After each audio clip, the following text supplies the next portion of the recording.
Hi, let's talk about suprahyoid muscles in this lecture. Let me bring up the objectives and we can review where we've been. Oops, go up here.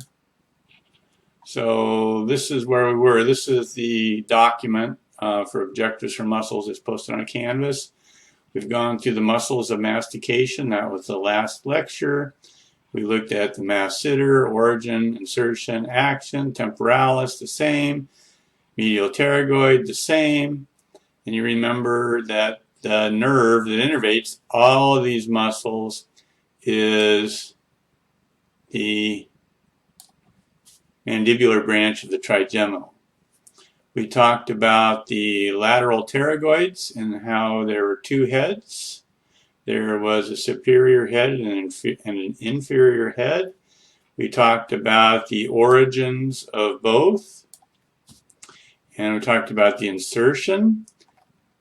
And then we talked about the action.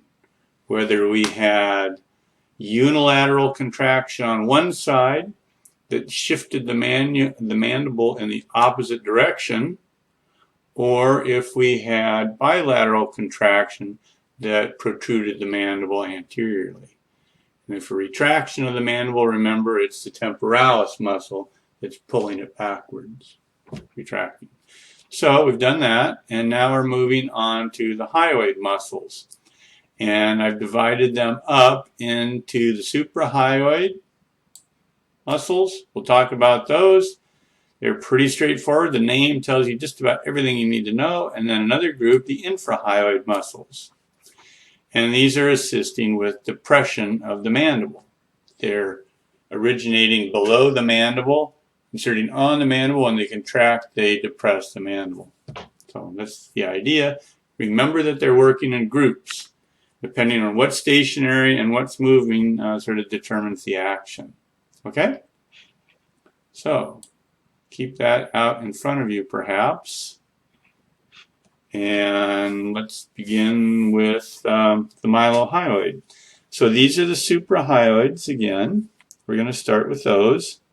Supra being above the hyoid, superior to it.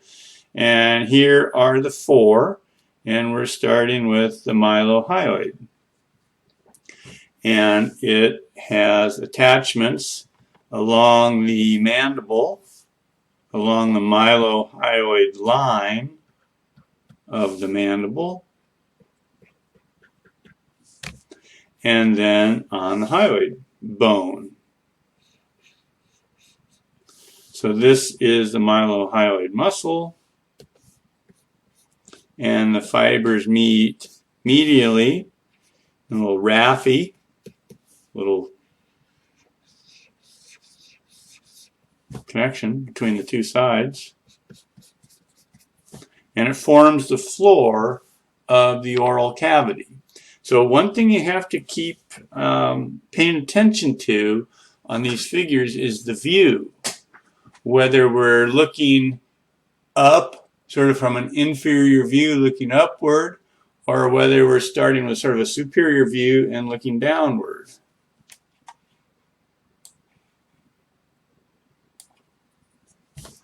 So this is an inferior view looking upward. So, it's antero-inferior.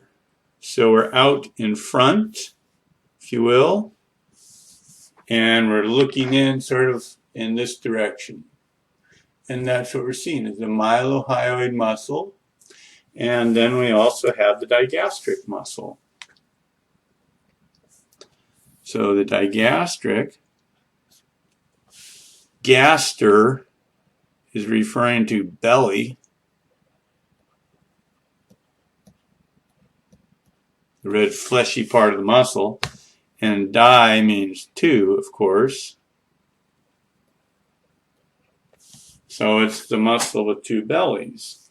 And here is the anterior belly of the digastric. It loops through a little fibrous loop that's connected to the hyoid bone, and little intermediate tendon connects the anterior and posterior belly. Now you have to pay attention posteriorly because the posterior belly of the digastric here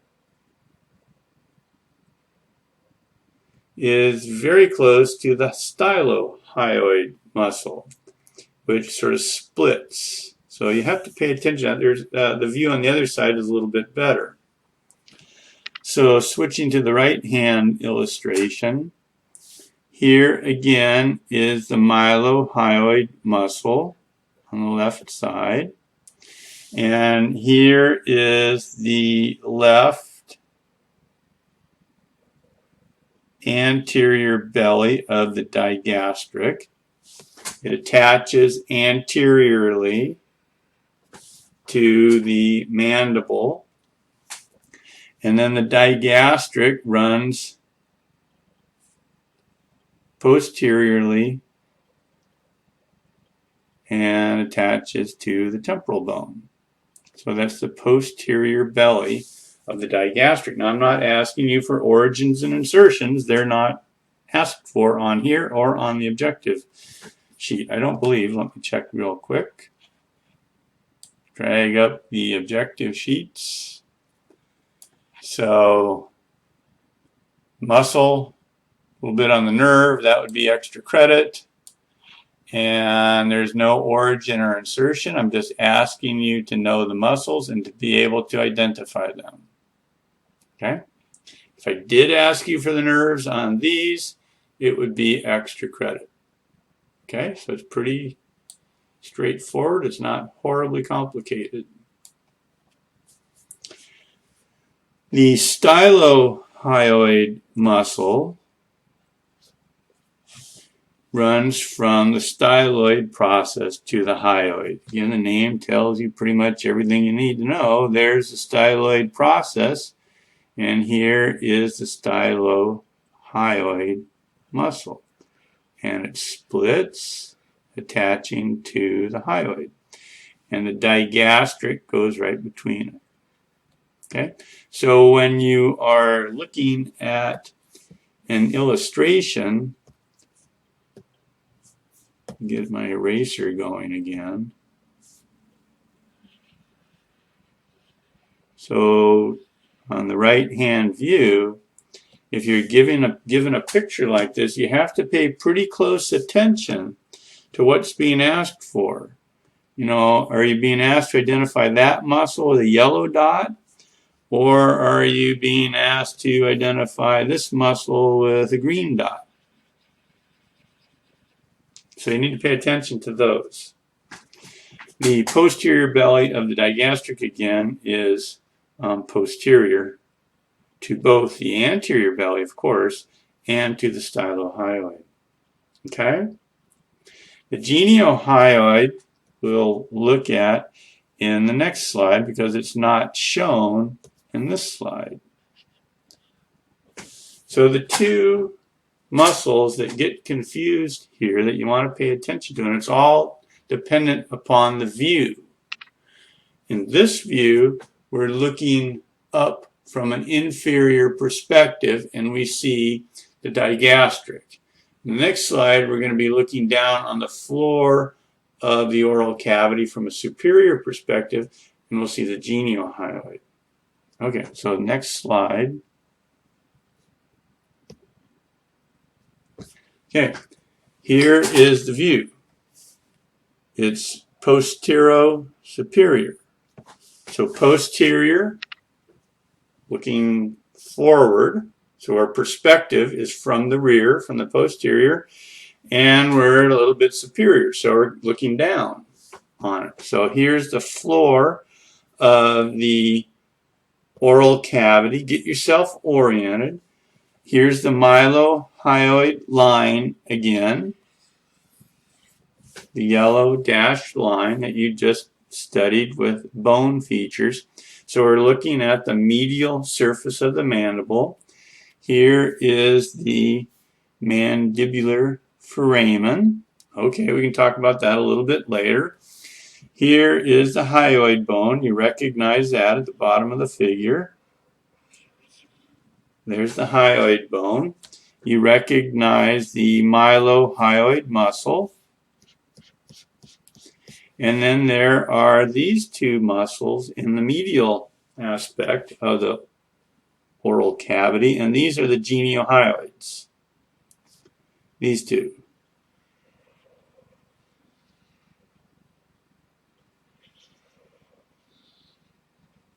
And what you don't want to do is confuse those with the anterior belly of the digastric.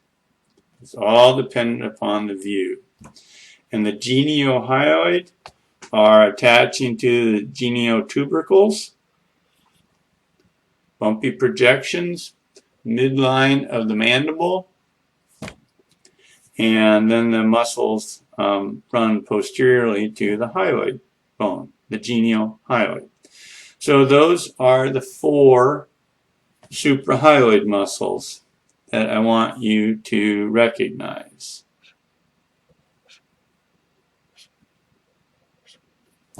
And keep in mind that all these muscles are working together in groups to control the mandible and the hyoid, and they work together. Okay, I think that's it. What's this? I have a note over here to review. Oh, the spines, the geniohyoid, or the genial tubercles. So that's pretty straightforward, I think.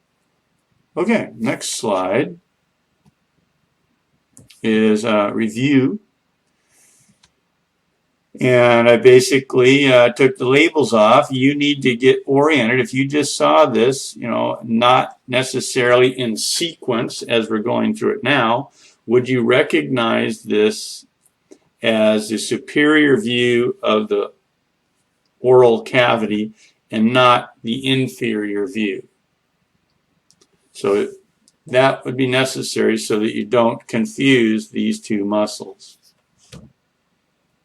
The mylohyoid you shouldn't confuse, but the geniohyoid shown in this view, you don't want to confuse again with the anterior belly of the digastric. Okay, some features of the hyoid bone that I did not ask you to memorize. And what else do we have here? We have a hyoglossus muscle that we'll come back to when we look at tongue muscles. But you can see right now that it attaches to the hyoid bone, also as the name implies. And where would those fibers run? If they attach to the hyoid, there, glossus, they're going to go up into the tongue. So the tongue would be laying in this oral cavity, more or less something like this. There's your tongue. And these muscle fibers would be running up into the tongue, which we'll see later. This question you should be able to identify without any problem. It's referring to the dashed yellow line. This blue box is referring to the opening, ID the opening. We just did that. That's the mandibular foramen. And then name the nerve, artery, and vein that pass through here. So all of those are the inferior alveolar.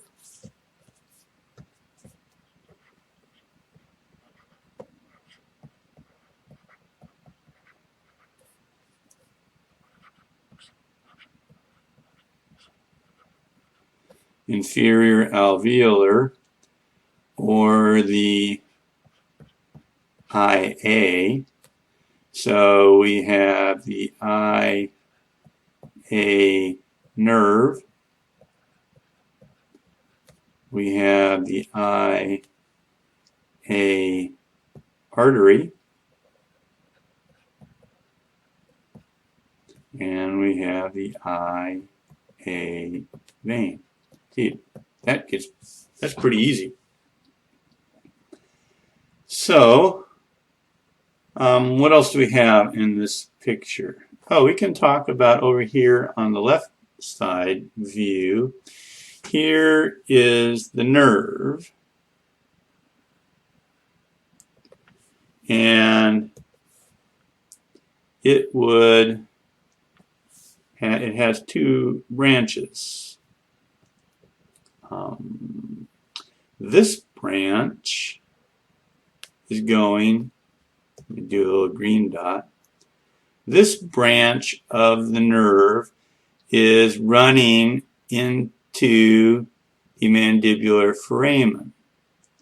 So what nerve is that? And it passes deep into the mandible. It goes into this mandibular canal, and it runs off and innervates all the teeth. So that is the IA nerve. And the artery that's shown next to it here is the IA artery. So this is our IA nerve and our IA artery.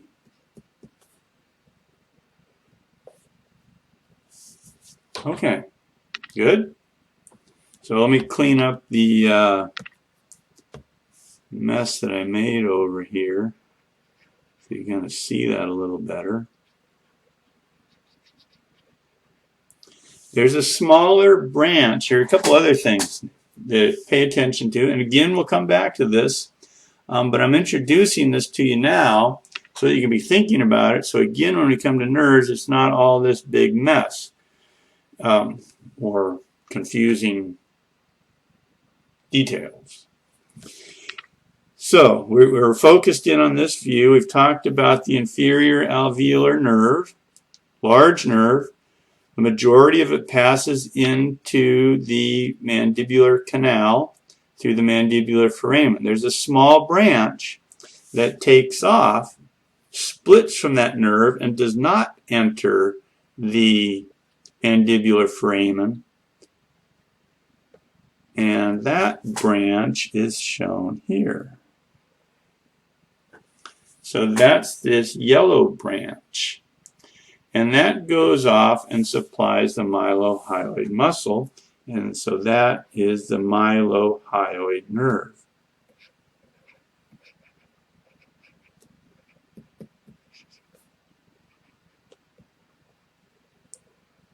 Okay? So I'll put a little green dot on it.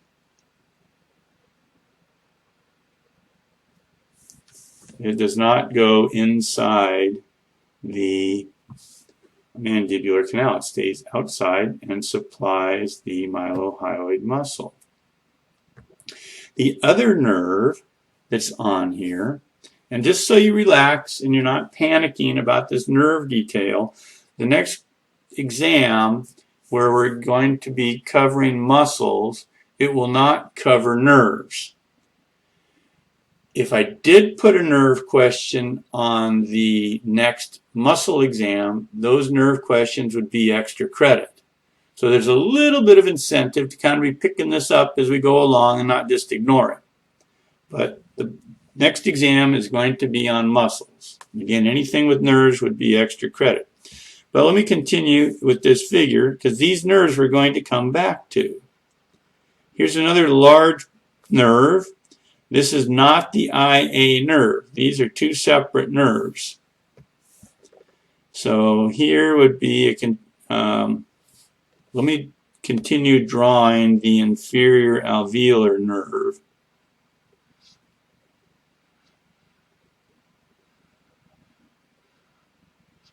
Okay, so there's the IA nerve, and let me change colors a little bit. I don't have many choices. No, let's not. Let's stick with yellow because that's what's on this figure.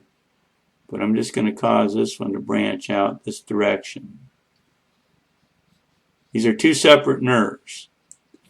And there's a little division. Let's try to draw that in between the two.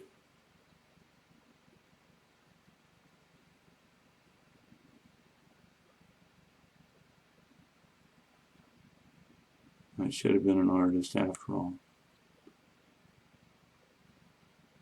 Okay? stop. So the one on the left is the IA nerve, which we just talked about. And the one on the left is the lingual nerve.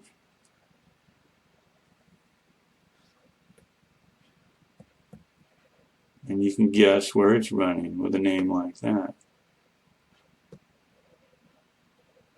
Okay? It's coming right out onto the floor of the oral cavity and innervating the tongue. We'll come back to that later, but that's a pretty good view of those major muscle branches. Okay, let's move on. The infrahyoid muscles. Here they are. These four. So one thing you might want to do, different ways of practice, is maybe make a flashcard, and several flashcards on this, and maybe one side of the flashcard would say name the infrahyoid muscles. And then you flip that over, and then you rattle off the names of the infrahyoid muscles. You can do the same with the suprahyoids, for example. So the sternothyroid, all of these muscles tell you where they attach by their name. So the sternothyroid, from the sternum to the thyroid. And this is not referring to the thyroid gland, we're referring to the thyroid cartilage. So let's be clear on that. We're talking about the thyroid cartilage of the larynx.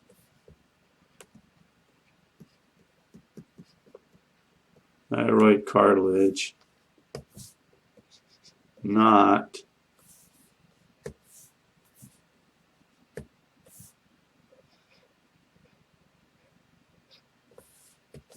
the thyroid gland.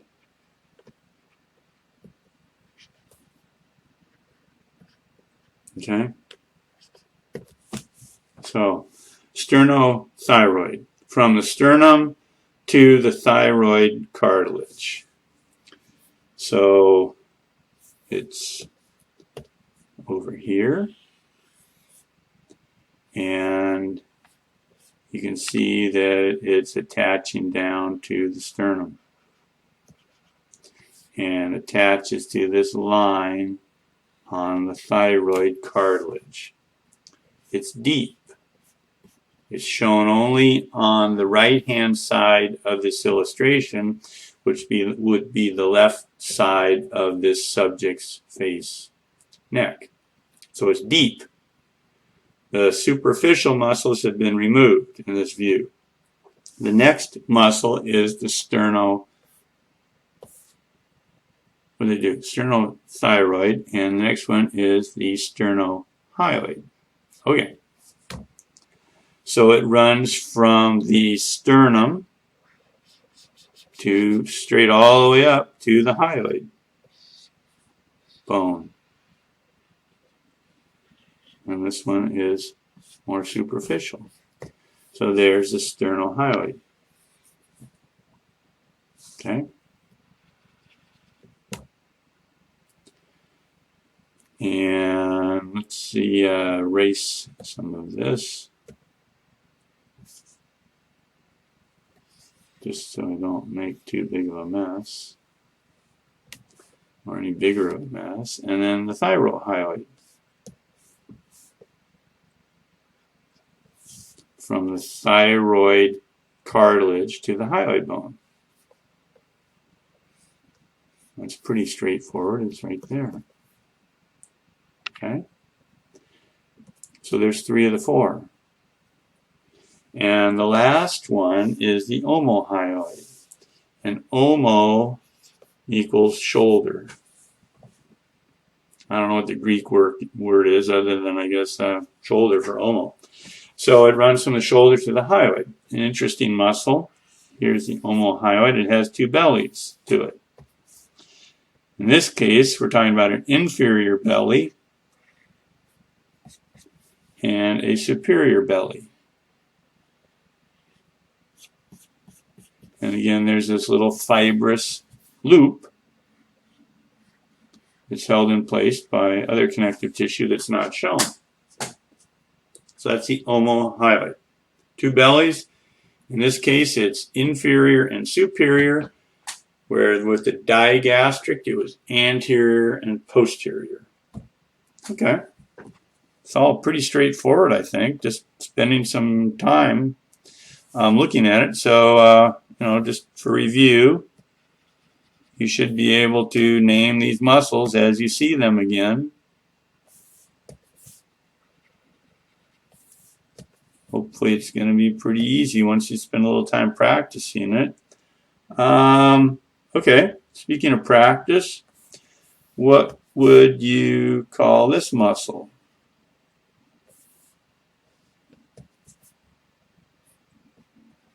It's obviously been cut. It's on the same side. So on the other side, it's over here.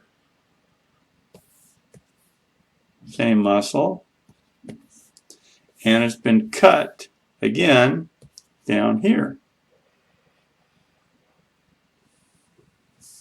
So work on that. Okay, let's go to the next slide. Okay. Gee, there's my problem that I was just talking about. I should stick to the slides. Okay, so pretty much everything in this figure you will need to know. Now we haven't done the veins yet, but we have talked about the jugular foramen. So here is the jugular vein of interest, and this is the internal jugular vein. That's the largest one. So if somebody talks about going for the jugular, it's this one. This is the internal jugular. It's internal because it's draining the blood out of the cranium. It's flowing out to that jugular foramen, straight into the internal jugular vein, going back to the heart. Okay, we'll come back to that with the vascular unit. Otherwise, I think with a few minor exceptions, you should be able to recognize everything in this figure that we've gone over. Okay, so you may need to enlarge it and cover up the names and do some practice. The last figure, I believe, in this set is another review exercise. So this is a schematic drawing. Muscles are not shown, but they're represented by the arrows that are indicated. So get yourself oriented. Here is the temporal bone. You see the mastoid process and the styloid process. Temporal B is okay abbreviation for bone. And you have the anterior mandible, and then you have the scapula in the picture for the shoulder. And here's a little superior angle of the scapula. And then what you need to do is blank out the labels and identify what muscle those arrows are representing. So, for example, here is a muscle that runs from the hyoid bone up to the styloid process. So you would need to figure out what muscle that green arrow indicates. And that would be the stylohyoid. Okay? And the arrow head is an indication of what's going to move. Well, the head isn't going to go bobbing up and down when the muscle contracts. It's much more likely that the hyoid bone is going to be bobbing up and down when the muscle contracts. So it's pulling in this direction. Okay? And then you have some other muscles. And here are two that are, well, let's do some easier ones. Again, thyroid cartilage to hyoid bone. So thyrohyoid, study this until it makes sense. The labels are on here to help. Two places where it gets a little bit confusing are these two.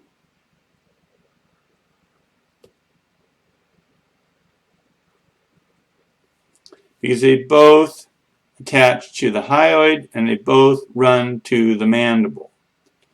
Your tip-off here is that the blue one is running anteriorly